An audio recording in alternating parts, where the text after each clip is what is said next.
Friday. It was in Pine View Liquors that I first saw her. It was like looking at myself 9 months ago. Her jeans were neither light nor dark, just blue.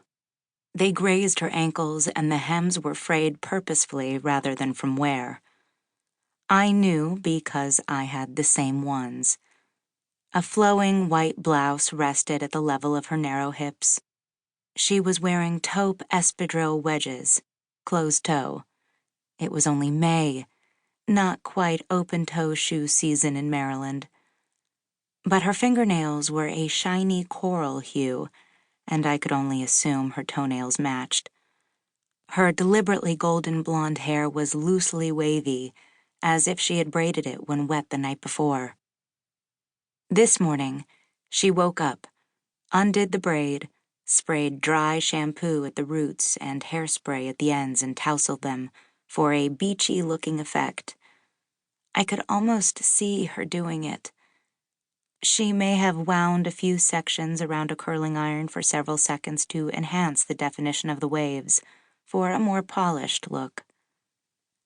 That's what I used to do. Her mouth was twisted in concentration as she inspected the wall of white wine. The sunlight filtered in through the abundant windows on the front wall of the store, reflecting off the silky-looking yellow liquid filling the bottles and casting a warm glow across her pretty face.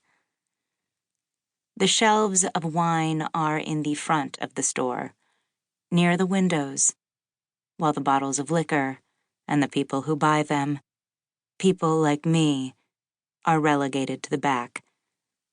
Finally, she selected 2 bottles, one Riesling and one Sauvignon Blanc, and carefully placed them into her red plastic basket, which already held a 6-pack of beer. An option for those who like something sweet and an option for those who don't. But what about everyone in between? I stood frozen at the edge of the aisle watching her, but she paid me no mind until she turned away from the shelves. She moved out of the aisle, smiling slightly at me as she passed, the way strangers in close proximity do when they don't feel threatened by the presence of the other person.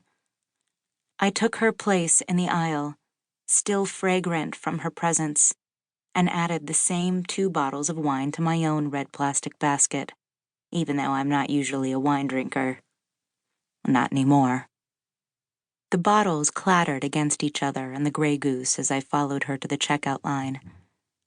I pictured the bottles shattering from the force of being knocked together, the liquid gushing to the floor in a waterfall, soaking my yoga pants and sneakers, the woman turning to look at me as I melted to the floor in embarrassment. That didn't happen, and I didn't know whether I wanted it to or not. But I had become the sort of person to whom something so shameful might happen.